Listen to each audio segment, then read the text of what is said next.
Hello and welcome. Today we'll be looking at a phishing scam. This is kind of an interesting one. We haven't seen this one a bit, but it's pretty common to be used against businesses. How this kind of works is someone's account is compromised and they just spam out everyone else with the same this-looking email to try to get more information to get into more accounts to just kind of laterally spread themselves. In this case, we got this email. I've redacted some of the information. It came from Jane Pearsall, and it actually looks like a legit email. So they actually likely what happened in this case, this person's email likely was compromised using the same thing we've got going on here. They clicked on one of these links, type information, their account was compromised, so now it's sending out this to everyone in their contacts list. That looks like it's got the proper signatures, the signature lines, it's got I think it looks like a standard email. So when we click into this, it's actually taking us over to a LinkTree. LinkTree is a legit service used a lot for things like Instagram or Pinterest, where you can't show your entire. We have a limited number of texts or text space, so you use a LinkTree to show more links to go to other more of your sites, so like Patreon and such. In this case, the attackers have made a fake bidding proposal site. I mean, at a glance, it looks okay, but you should always be paranoid on the internet, just as a rule, especially in matters of business. And you see Linktree, but is not a legitimate proposal site. We'd always be looking for something like Quozal or DocuSign or Quoter or something like that. So what you know is legit service. In this case, we can look over, mouse over. You see it's actually pointing to another site. So this is going to take us through. It's kind of interesting they're making a jump through a couple of different sites. I think they're trying to make it look more legit this way, or they keep using it in case the target site that they're pointing to goes down or is taken offline, they can redirect you. It's kind of like a link forwarder. It's a good idea in their case because, like, as soon as I'm done with this video, I'm going to go to where the site is and I'm going to contact the web hosting service and tell them that they're being used for scams. I'm going to tell them to take it offline. So what they can do here is if I contact that service, they can just redirect this. I'm also going to contact the people that host this service, Linktree, though. So I'm going to hit both sides or both phases of this scam just for good measure. But let's click in to see what this looks like. What they've done now is they've made a fake Microsoft 365 sign-in. So this is what they actually want from you. They want you to click into this and provide your information to them so they can log into your account and pull down whatever's in your OneDrive, whatever's in your documents, whatever's in your OneNote, your 365, your emails. So they're going to pull that stuff through. If they can, they will try kind of a man-in-the-middle scam. I've seen this a few times in the past where if they're in your emails, they'll wait until you're communicating with a vendor or a customer, and they'll insert themselves in that communication and redirect like a wire transfer. So this, when they get into this account, into your 365 account, your Microsoft account, that gives them a lot of options for how they want to attack you. And they can do simple things like grab all your files, proprietary information, and sell them out, or they can extort it back to you, say, yeah, we've got your stuff.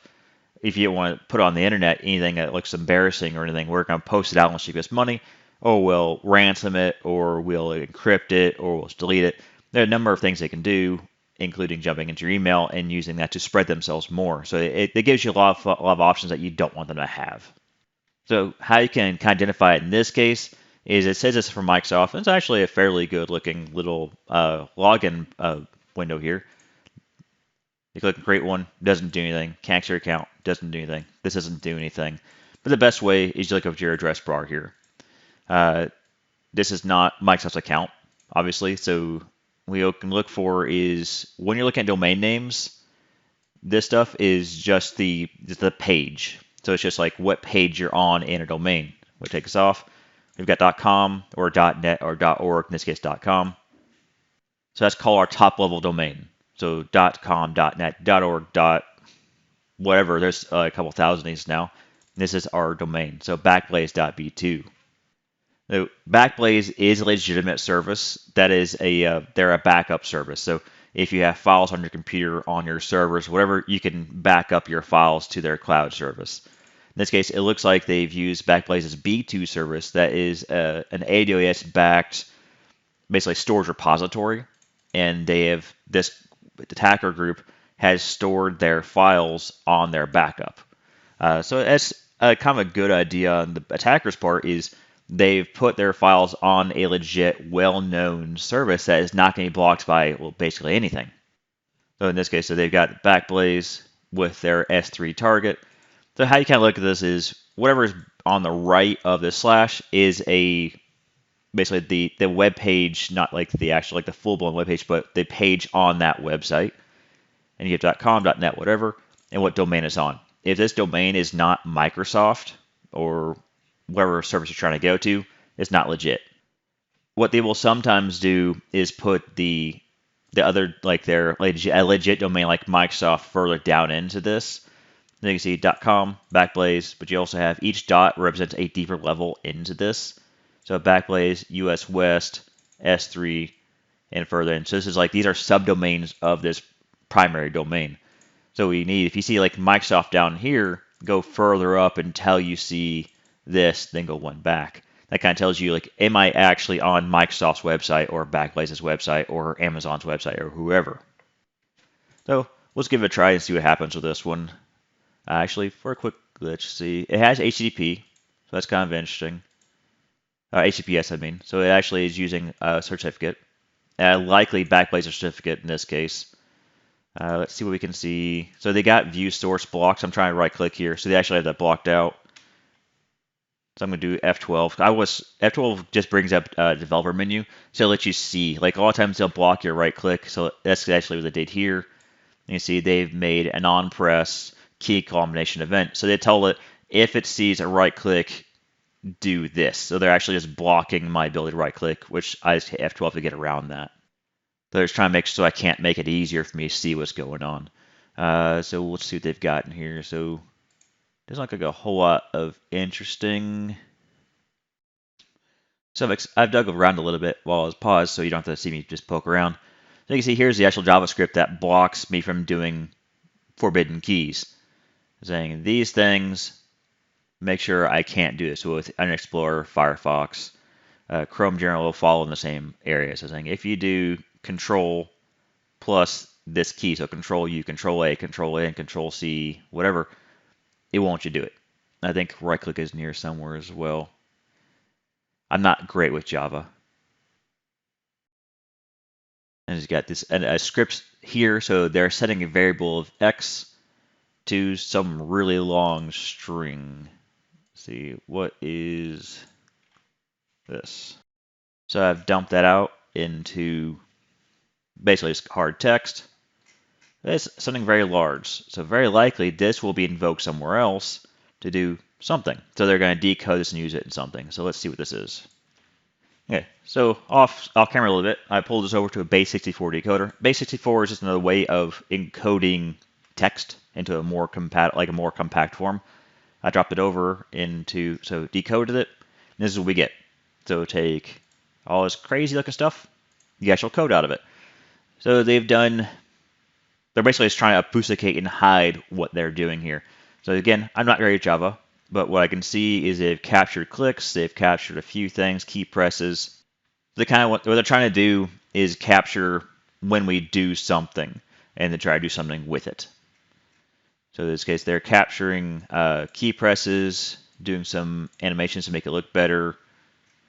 And it looks like, so Ajax is a technology, so in most cases with websites, it doesn't do something until you click on like an element or you hit submit. What Ajax will do is let you real-time send information to another site so it gives it back to you. So you'll see that with websites that aren't just static, where they actually are doing things while you're doing it, like searches, kind of Google, I think does that a little bit. It's becoming more and more popular. So they're using Ajax to do a JSON push. So Ajax is telling it they're invoking somehow, telling it to do real-time communication back to their server, and JSON is the way it's telling that package that information to send it over to this server. In this case, so whatever you're typing into this field, the field we've got, let me pull that up. So whatever you're typing into this field is getting pushed over to this website here. So let's take a look what that looks like. It's probably going to do nothing. So what it's doing is taking that stuff, encapsulating it, and posting it means it's pushing information to this website. But in most cases, they'll do is it will not do anything. It'll say like you can't do anything with this. What they'll normally do is they'll hide it. So if you don't give them legit information, it just won't do anything. In this case, it's redirected us to some other site. It looks like a PDF. So PDFs I'm wary of, so I'm not going to actually continue on that one. PDFs I don't trust in most cases because they have a lot of security issues. So I don't have a test system handy, so I'm not going to screw with that right now. Maybe later on. What we do is when you type things into it, it's going to actually send that information over to a legit place. So they actually, it looks like they're trying to, they're trying to redirect. Like, I think that if I'm following this right, they're trying to capture this window and rename it maybe. As I said, not crazy Java. That's what kind of looks like they're trying to do is a window location replace. I don't remember in Java if that tells it to give it a new location, like up in your browser bar, or if they're trying to redirect you to another site. I'm kind of unclear on that one here. Okay. So what they're going to do here is, by the way, I'm going to give them some fake information. Test@test.com. I feel bad for whoever actually owns test.com because they're probably just getting a bunch of trash all the time. So next, it's going to say taking you or just a page. That little animation is kind of nice. So that is like actually what Microsoft site looks like. This actually looks pretty similar to the legit Microsoft site. You know, so I can't. I'm trying to grab text here and it won't let me just because it's blocked all that stuff. Let's give it a fake password, just random gibber, and log in. Just say it doesn't like it. So it wants me to confirm it. So if I do it again, log in. So it's going to actually redirect me over to the legit site. So this is where it's kind of like what I call the kiss off in con man ways of doing things or in confidence schemes. They want you to do is to not think that they're actually that you've ever been conned. They want to set you up for it, get you invested in the con, work you through the con, and then basically kiss you off or pay you off so that you thought you got better on them or you got stuff out of them and you came out ahead. Well, the con man got everything and you got realistically nothing. So what they've done here is that you typed your information in, you typed it twice to confirm it, and then they sent you over to Microsoft's website. What they probably wanted to do was to actually assign you in, so that it looked like you actually did sign into your Microsoft account, so that you went, oh yeah, it worked, it got me to the site. There's just nothing here. Likely they just screwed up. It looks like they didn't pass a parameter, so a variable over to the client over to Microsoft's website. So they either they unintentionally didn't pass this, or they intentionally didn't make it work so that you thought that Microsoft site is having an issue. In this case, I really don't know which way. That's why looking at this, I don't know enough about tell you one way or the other. Someone that's smarter with Java can probably tell us how this is working. I might take this more on my own just so that I can know better how this works. But the result here is that they, from this email, they want you to click into this. That looks like an RFP, request for proposal. They want you to click into this, bring you over to this, again, not great looking site, but good on a first pass. But you can say LinkTree, don't trust that sort of thing. It should be going to a legit site like DocuSign, PandaDoc, or Quoter, or whatever. From here, it sends you over to your fake Auth365 site here. And when you log in, eventually it will pass you to actual Microsoft. So you see Microsoft Online or Microsoft.com or Office.com, something of that nature. So this is where the kiss off happens. So the identifying ways on this is kind of hard to tell on this one at a glance from the email. In this case, the first one you see, this is not who it originally was sent to. This actually came from a client. They sent this over to me to take a look at. This was not their email address. So if you're getting this and it's not going to you, then it's probably a scam. Like a 99% chance this is a scam. If it's like blank or it's going to like a whole bunch of random people or not you, if it's not directly to you, even directed to you, always be cautious. Like I say, is mouse over LinkTree, click on it. In this case, we're using Proofpoint as our mail blocker or our mail filter, so it's kind of hard to tell because it gibbers up the text a bit. But you can see where it says URL defense proofpoint.com, URL is equal to something. And that's where you kind of see where it says LinkTree quote. Uh, at a glance, it's kind of harder to see. Like if you're just not used to reading that, that is harder to see, admittedly. But you can see it's going to Linktree here, so you can kind of that. Yeah, that's probably not where my quote is coming from. Okay, in this case, yeah, they actually likely read this person's emails and pulled their legit how they not how they necessarily phrase things, but how their emails look. So they copied in their signatures, copied in their what do you call it, the footer text. They copied in everything they can.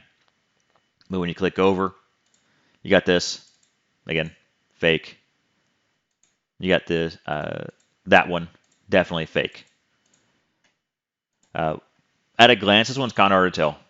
And you can see, look, if you click on things and it's not working, that's always an indicator that something's up here. So don't trust that. It's in the internet, on the internet. There's a place where it is in your best interest to be paranoid. Uh, it's good to go through life happy and carefree, but the internet, unfortunately, while the benefit to the attackers is so high and the risk is so low, we'll just keep seeing this sort of thing. Uh, so just education is your best defense. Technology is great; it goes a long way preventing this sort of thing. It blocks probably, depending on who you're through, it will block a great deal of these attacks.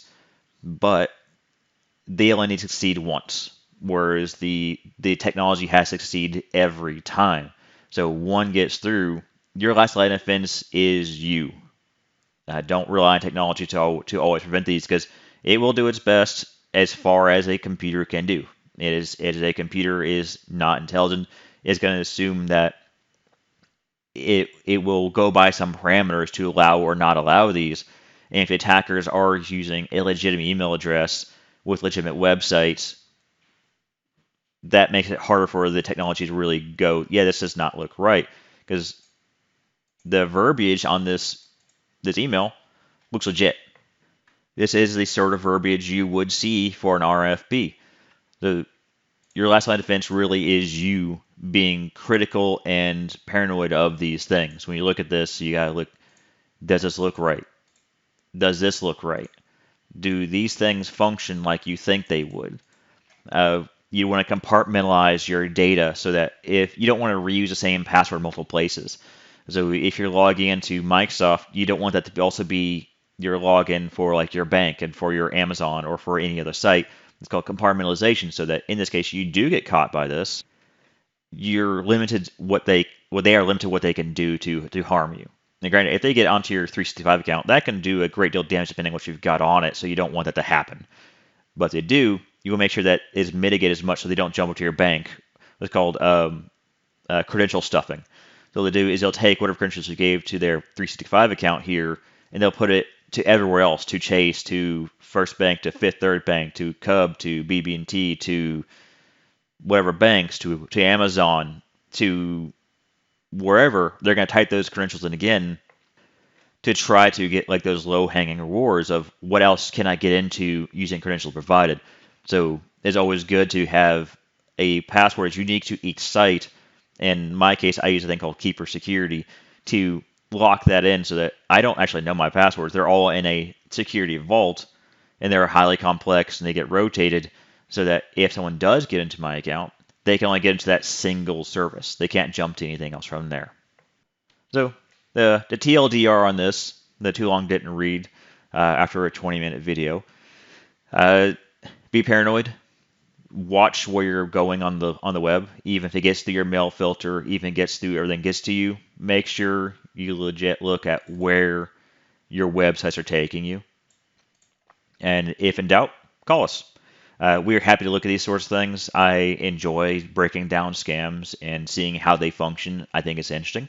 My team is We Hate Scammers. We will do everything we can to prevent them. So if you have any questions or comments, give us a call, 888-526-1631 or sales@internetx.net. Thanks, everyone.